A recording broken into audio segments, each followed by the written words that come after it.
Well, again, it's no mai, haere mai, and kia ora. Welcome to video number 23, boys, 23.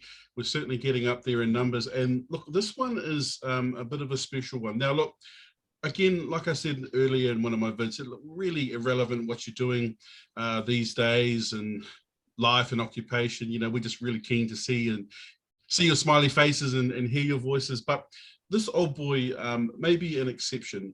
And I say this because we are extremely proud of the achievements that he has accomplished in all his years thus far and beyond. Now, I remember this fellow at school. He always had a bit of a cheeky smile on his face. He was always well-mannered, hugely friendly to everyone, and he came from a small island in Micronesia in the Central Pacific called Kiribati. Now, fair to say, most of us never knew much about Kiribati, and before I even get into this introduction, I just want to give you a few facts, hard, fast facts about Kiribati. So, of course, approximately about 32 atolls or group of atolls centered up there in the Central Pacific region, straddling the equator. Now, distance-wise, we're about 4,500 kilometers from where I am in Lower Hutt to Kiribati. Now, of course, Kiribati featured dominantly in the Second World War, particularly in 1943, when the Americans had a major battle there, the Battle of Tawara in Kiribati against the Japanese. So it played a major part of theatre there. Kiribati is hugely affected by climate change. Must mention this because I didn't even realize that most places in Kiribati are only about 6 meters above sea level.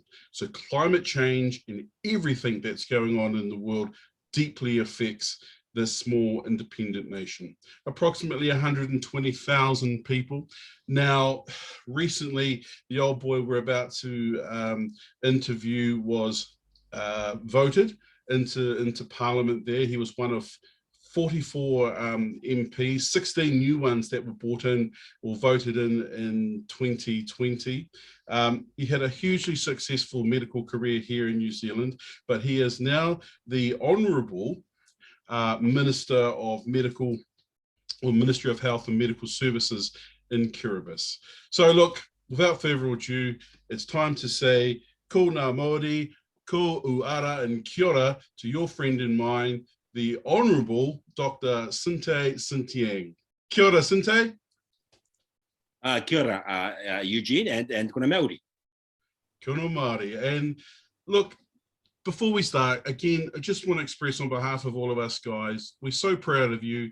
We all remember you well and just very, very proud of all your accomplishments and what you're doing in the world. But like I said before we went online, just so proud that you've gone back home to help your people.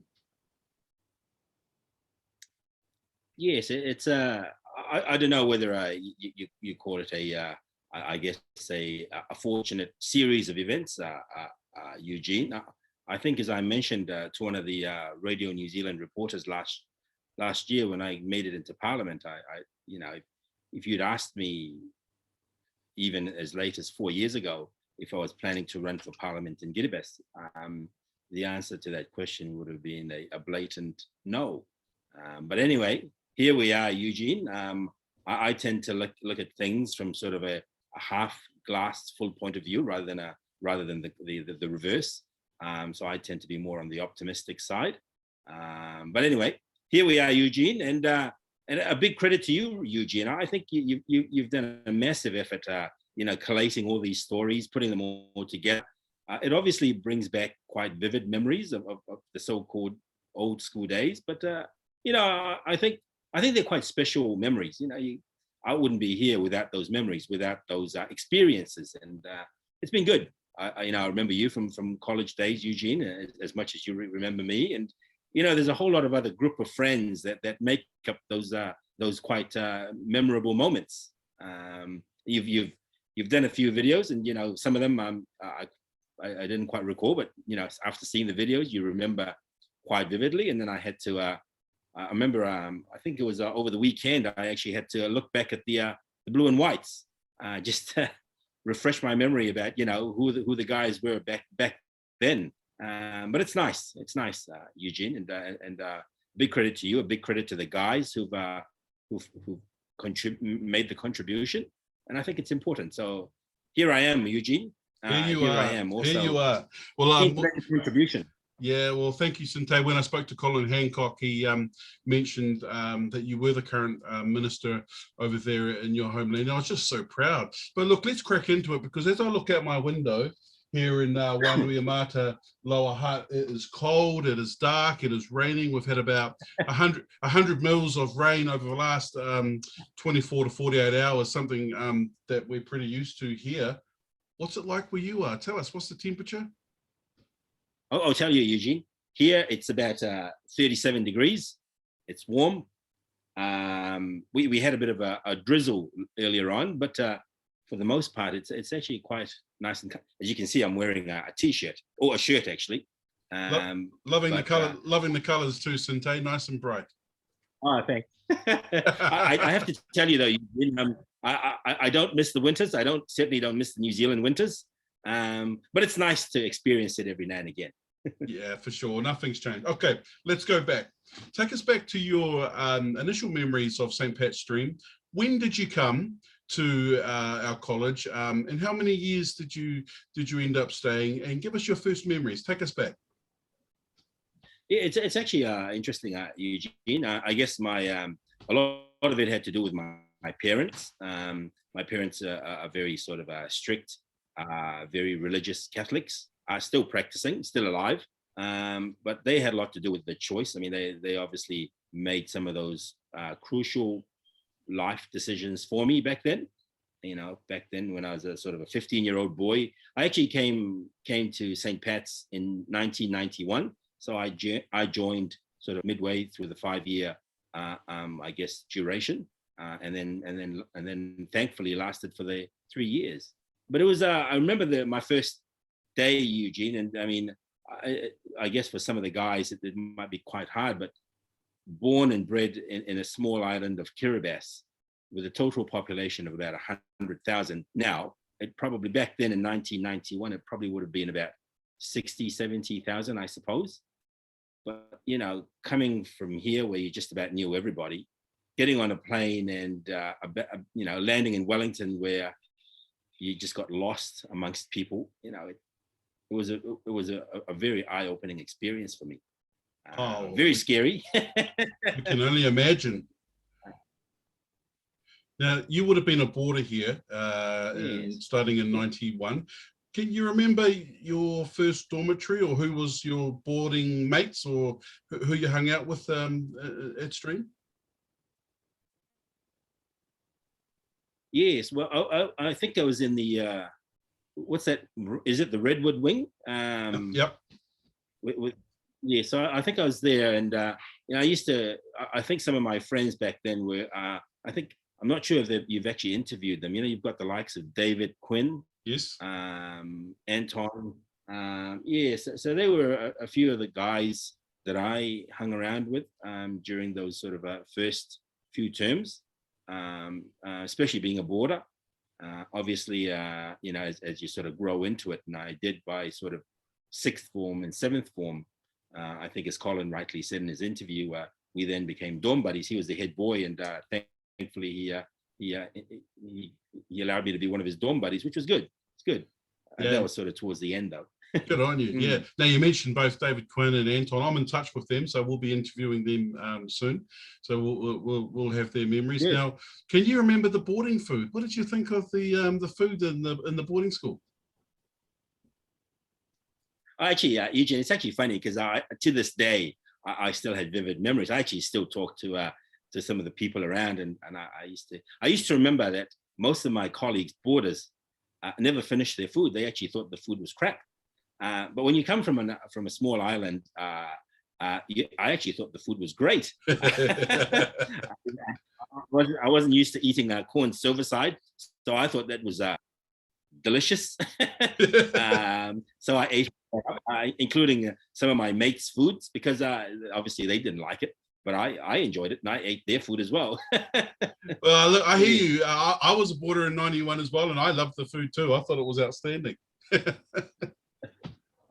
All right, take us back to your first year. Now, look, I remember, and you won't mind me saying, you were a hugely academic success, and you were a very bright young man, and full kudos to you. What did you end up doing your first year out of stream in '94?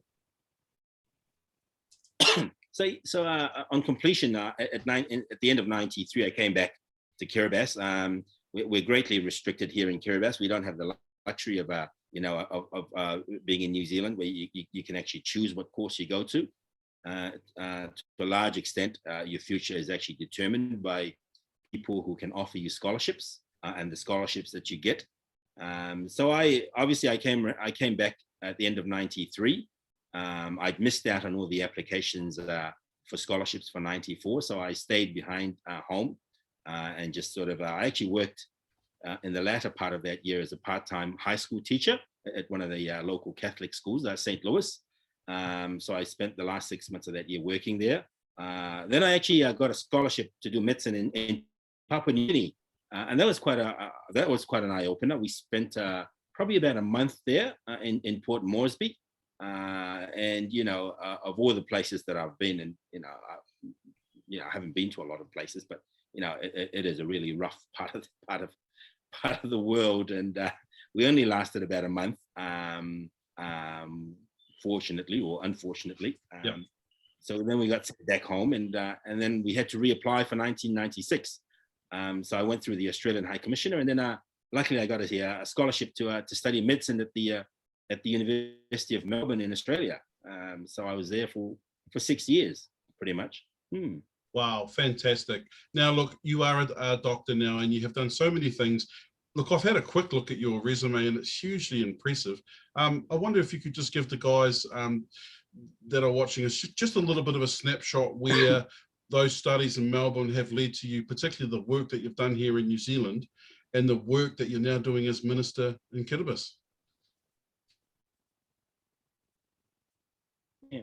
Well, I think Eugene, I think the theme that I tend to sell young teenagers and kids who are going through school. And I remember I actually gave a talk at St. Pat's Town before I left there, to some of the aspiring students. Well, actually not aspiring students, aspiring university students, and here at some of the local high schools. And I think, looking back on it all, and it hasn't been a huge time, but I think it's all about making the most of the opportunities that you get given.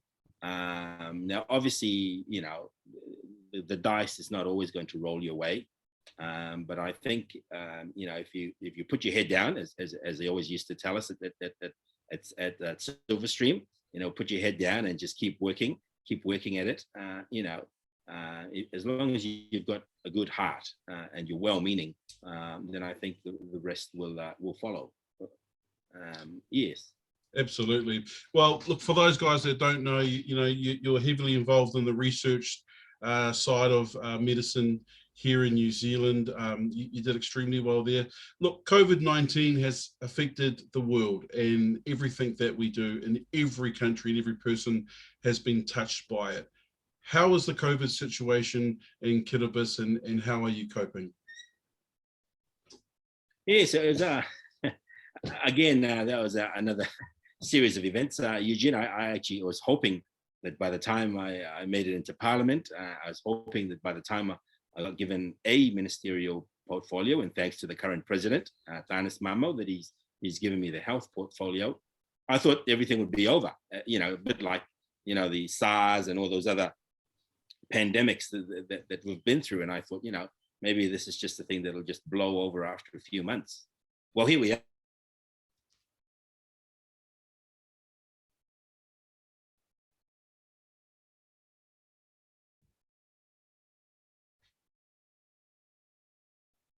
Just experiencing a little bit of a lag there.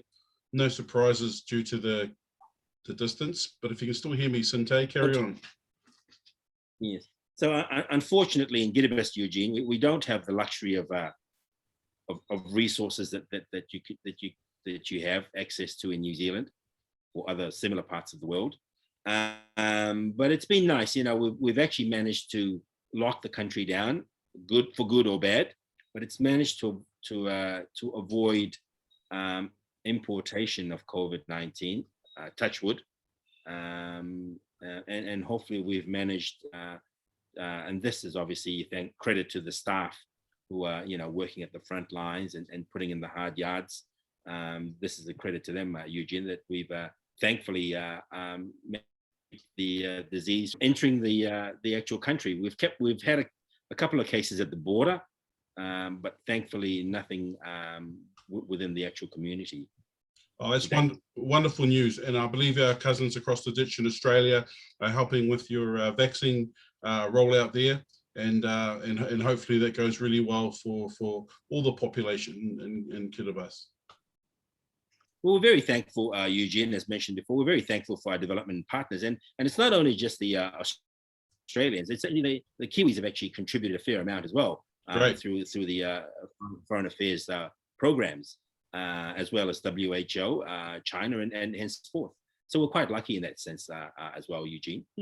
Oh, wonderful. Well, wonderful to hear that you're getting the support and the help that you need.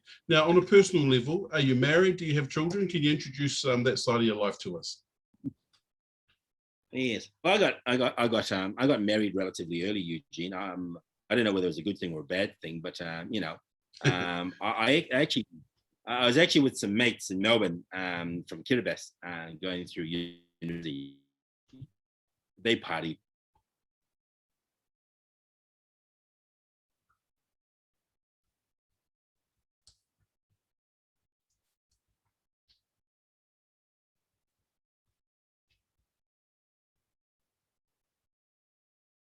And it was about 1998, and settled with her, and then we migrated to New Zealand, started working there. They're still there, actually. They're still there in Tite Bay with our 3 kids. Then, unfortunately, Eugene, it went through sort of I don't know whether you call it a midlife crisis, and unfortunately, we separated in sort of 3 years ago, and then I sort of got remarried, or with a new partner, and we've got a sort of a 1.5-year-old son now. Yes. Oh, wow. Well, congratulations. And we just had a little bit of a cutout there, but I believe you said that you separated and your first wife and children are still living here in Tite Bay. Correct. Oh, good on. Okay. Hey, look, well, thanks for sharing that. That's part of life and the journey that we all go through. And all the best to your current partner and your little one. Thanks, Eugene. I still keep in touch with my elder 3 kids. They're doing well, Eugene. Oh, good to hear. Now, look, just for the guys that are watching us, look, we are experiencing a bit of lag, which is quite acceptable given that we are nearly 4,500 kilometers from each other. Tinte, a couple of questions to go, but do you have any particular memory of Stream that you want to share with the guys? You've mentioned a really good one about when you first came and about the boarding food. Is there anything else that sticks out for you that you would like to share with the rest of the guys? Yes, it was actually what's the name of that new block, Eugene, that we actually moved into? It's just directly opposite. The Everett block? Is that directly opposite the chapel, is it? On the other side of the road? Yes. Well, I remember, Eugene, those last few days, and I think one of our other mates, Craig Duncan, who was a boarder towards the end of his school years at St. Pat's, Silverstream, he was about to pick me up to drop me off at the airport. That was actually the time that I was leaving New Zealand, coming back home, and I remember walking down that corridor, and they've got those pictures of the first 15, dating back to sort of the black and white days. But anyway, it was quite memorable because I was strolling down the corridor with my bags all packed, waiting for Craig Duncan to pick me up. And I just actually, it was quite surreal. I thought, for the first time in my life, it was actually this might be the final time I might ever see Silverstream again, or New Zealand, because I was going to go back home. I was still quite young then, I was 17 years of age, and it was quite a daunting moment. You'd taken the college grounds for granted for the last 3 years, and there it was. It was over. You were ready to face the world. I didn't think I was quite ready to face the world back then. But anyway, that was quite memorable, Eugene, among obviously the other memories. Yeah, what a wonderful memory. Now, I might be wrong, but were you the Ducks of our year at Stream? No. It was one of the other. It was one of the other guys in our year. I think it was Mark Lee from memory. Yes. Well spotted. Yeah, well done.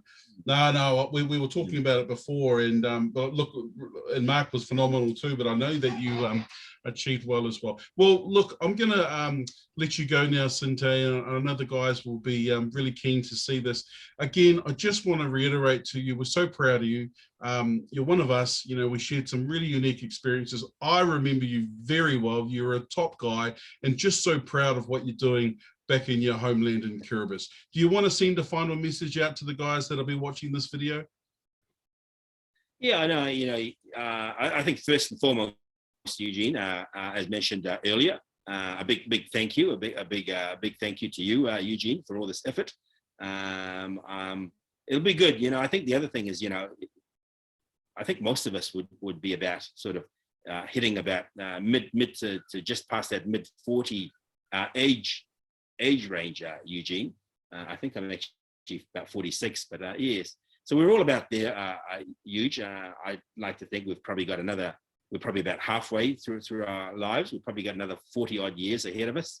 But it's been good. The 3 years I spent at Stream were most, some of it was quite challenging, but, as I keep telling the people I meet, challenges are good for you, Eugene. It's good. It's character building, every moment, every chance that we have, is an opportunity. And I'd like to think that we all made the most of the opportunities at Stream. And that's why we're all here, Eugene. It's because of those years we spent together. Together, 100%. Well, my friend, I'm going to let you go. Thank you so much for joining us all the way up there in that beautiful heat that you're experiencing while I'm drowning like a rat down here in Lower Hutt. From all of us, Tinte, congratulations on everything you're doing. May you be healthy and well, and all the best of luck to you and the people of Kiribati. Take very good care of yourself. Excellent. Thank you, Eugene. All the best as well to all the guys out there. And, should any of you drop by Kiribati, feel free to drop me a bell, and I'm sure we can arrange a quick catch up before or after that, or during that. Anyway, Eugene, all the best, and regards to the family, and to all the Silver Stream guys out there. Thank you so much. Take care, my friend. All the best. All the best. Thank you, Eugene. Bye-bye.